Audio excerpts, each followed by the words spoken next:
Good morning, boys and girls. Today we are going to see another type of resistance that is called as the rheostat. In the last lecture, we have seen how to determine the value of the resistance by using the table of color code. Now here, if you look into the picture, you will come to know that there is one another type of resistance that is termed as rheostat. So when I speak about the rheostat and when I speak about the resistance, then we have to focus on the difference of these two resistances. So in the previous case, that resistance was having the two terminals, and right now in this rheostat you will see that there are three terminals. So here the terminals are named as terminal A, terminal B and terminal C. So these three terminals explains us that there is a possibility that we can make three connections of wires to these three terminals. There is one more point that is called as the sliding contact. Now this sliding contact, the purpose is that here this rheostat is having a coiled wire. So number of turns of coiling of wire is done on this rheostat, and by help of the sliding contact we can decide what amount of resistance is to be taken. So hence today we are just going to get aware about the rheostat. Now for this rheostat, if you look, you will find that this rheostat is nothing but an adjustable resistor, we term it. Now when we say that it is the adjustable resistor, means that resistance box we are having the option that we can take 10 ohm, 5 ohm up to 10,000 ohm. Similarly here also this rheostat can be used while adjusting the current or the resistance in an electrical circuit. So this depends upon the application, because we are not knowing that how much current is required. If we want more, then we have to use the variable voltage or variable current. If I want to perform in the experiment, that time this rheostat is useful. Its use is largest potential difference between the 2 points in the circuit, like change in the intensity of light and control the speed of the motor. Now best example I would give is that when you are going to the picture theater to watch the movie, that time you find that the lights of the theater, when the picture is going to start, the voltages of the bulb becomes slow, means the intensity of the light becomes slow, means small and small, and after that it gets completely dark, those bulbs gets off. So under such a situation, this rheostat is applicable in change in the intensity of light.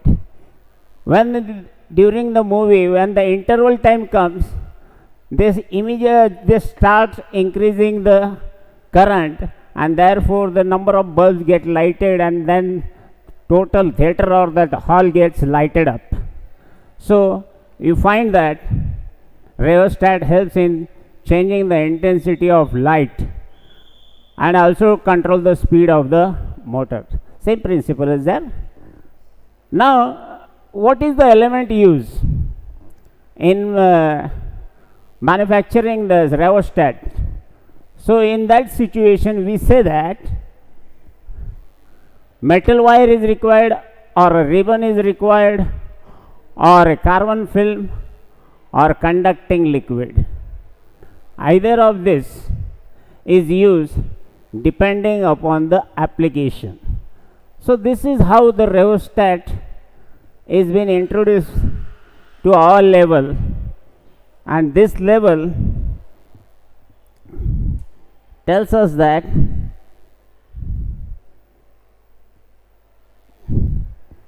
rheostat is used in multi-purposes where we are going to limit the current or the potential difference. So now next point is that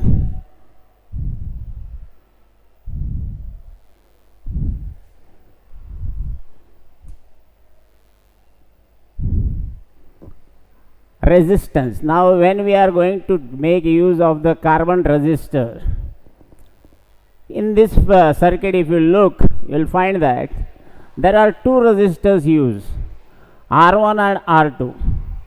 Across this R1 and R2, I am applying the battery EMF E, or I will say that instead of EMF, the potential difference V is being applied across this R1 and R2. Now as soon as the battery is on, the current starts flowing through this. When it comes across the resistance 1, that time the potential potential difference across this resistance will be V1, because the potential is going to drop. If I will say that this is 12 volt battery, at the point before entering the resistance 1, the voltage will be 12 volt.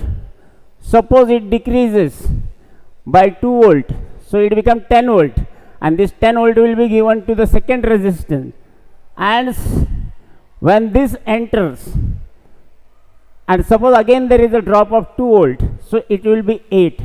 Now when we will take the sum of this V1 plus V2, we will find that it is equal to V. Okay, now this is the point where we are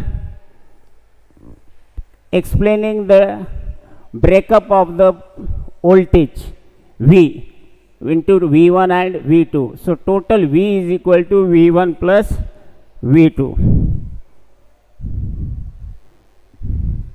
Here, on behalf of that circuit, the explanation in terms of expression is given in this slide. Now you find that R1, now we know that basic formula of the Ohm's law is V is equal to IR, or R is equal to V upon I. So now here we have given numbers to the two resistance R1 and R2. So here R1 is equal to what? V1 upon I, because the current is value remains same when it enters first resistance and second resistance. Okay, so now according to Ohm's law, first equation for R1 is V1 upon I. Similarly, for second resistance it is R2 is equal to V2 upon I. Now, as already we have said that V is nothing but the sum of the potential difference across resistance R1 and R2. So we are going to sum up that V is equal to V1 plus V2. Now we have got the value of V. Now we know that basic equation is what? V is equal to I into R. Here R is what? R1 plus R2. And therefore this R1 plus R2 tells us that this is the combination of series regarding the resistance. So we are replacing this bracket by term RS. So hence we got equation V is equal to IRS. Now by looking to this equation, what will be the comment on this? The comment is that number of resistance, if you are going to connect in series, we will have the equivalent resistance RS as R1, that is the sum of the individual resistances. In short, RS is equal to R1 plus R2 plus R3 plus dash dash plus Rn. So this expression tells us that the number you connect regarding the resistances in series that number of sum will be taken regarding those individual resistances. So this is the explanation regarding series combination, resistor series combination. Now second is combination is known as the parallel combination of resistor. Now here again we are using the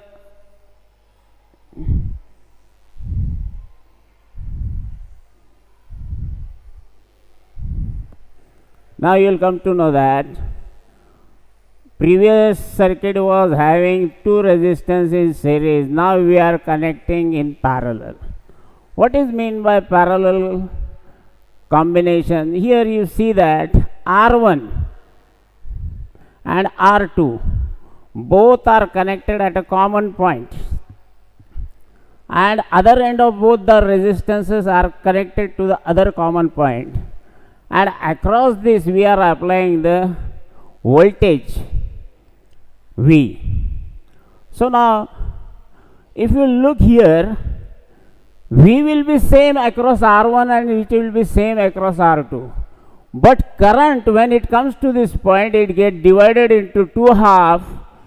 One will be going in the upper section and other will be going in the lower section. So these currents are named as I1 and this is named as I2. Now when this I1 flows through R1, it comes to this node.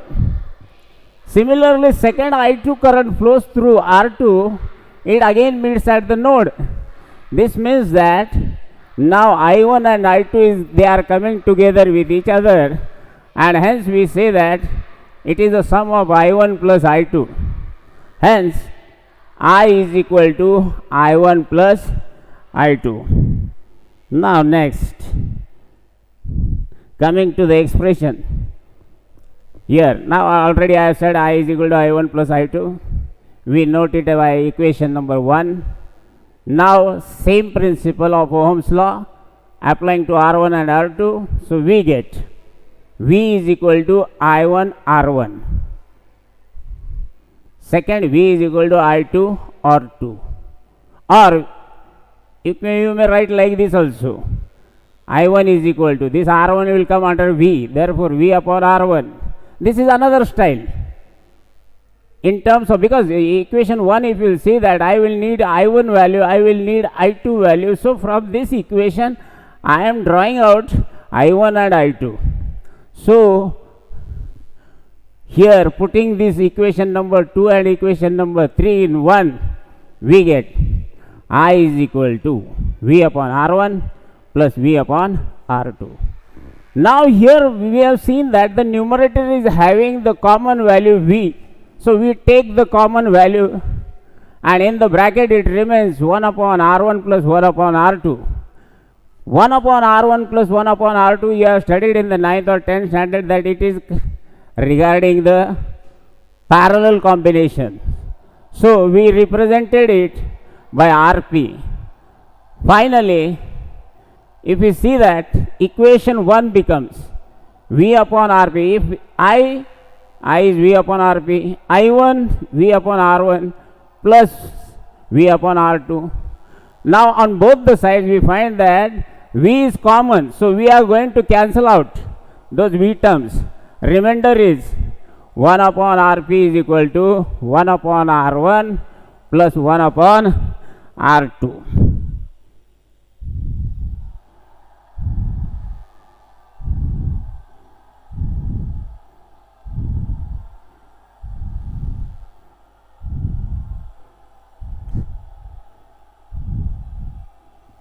Now next is, what will be the comment on this, that when we are going to connect the resistance in parallel, then the reciprocal of all the individual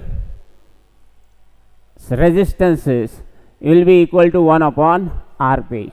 So this is all about the resistance connected in series, resistance when connected in parallel. So today we'll stop here.